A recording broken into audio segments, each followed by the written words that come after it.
ମୁଁ ମଧ୍ୟ କୁଟିଆର ପ୍ରେମରେ ପଡ଼ିଯାଇଛି।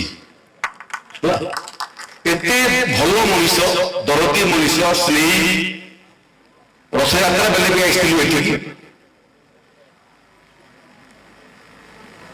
ତେଣୁ এই ସମ୍ପର୍କ ଏତେ ମଜବୁତ ହେଲାନି ମତେ ଜଣା ନାହିଁ, କିନ୍ତୁ ସନାତନ ଧର୍ମରେ କୁହାଯାଏ ଯେ ମଣିଷର ପୁନର୍ଜନ୍ମ ଅଛି।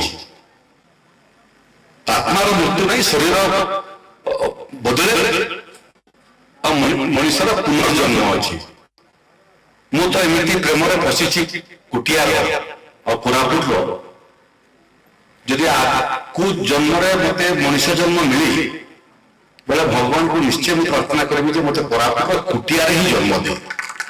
ଏଠିକାର କାମ ସରି ନାହିଁ, ଏଠି ମୁଁ ବୋଲିବାର ଜିନିଷ କିଛି ନାହିଁ, ସରକାର ବୋଲିବି ଏଇଟା ଗୋଟେ ଜାଗା ଏବଂ ଏଠି ଗୋଟେ ସମସ୍ୟା ଏବଂ ଏଠିକାର ଲୋକ ये समस्त को दल सरकारी विरोधी समस्त को गोटे जगह बांधिक रखिंट।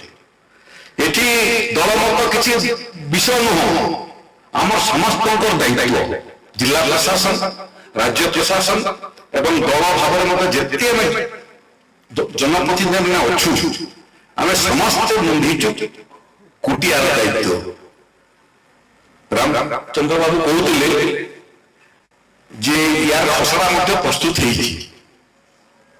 देवमाली विकास काम चली, पर्यटन क्षेत्र में ये अंचल को आउ विकसित करने अनुदान मंजूर हो सारी। ये मंदिर विकास पृथ्वीराज बाबू उल्लेख करते आहरी भव्य मंदिर केमती हम तार योजना चली। आज जिलापाल भी देखिए कि मंदिर पाखे गोटे आईबी अच्छे कि जुगर रेवेन्यू आईबी खराब हो पड़ी, किंतु महिला लोक जो आसले रही जगह दरकार मतलब पुणी कोरापुट फिर पड़ो। अरविंद बाबू कहते पैसा देवा लोग आप पाखे बुझे एटी भल आईबी राजस्व आईबी बनवा। मझे उप मुख्यमंत्री भी आई प्रभाती पड़ा, एटी जोगान मंत्री भी आते जो मानकर सब राशन कार्ड आवंटन कले। सुभद्रा योजना जो मैंने अंतर्भुक्त होते भी जोड़े।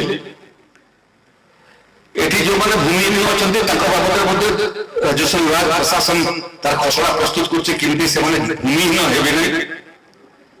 जहाँ जहाँ सहयोग और साहाय्य आवश्यकता अच्छी महाप्रभु जगन्नाथ आशीर्वाद आम सबू करने बद्धपरिकर।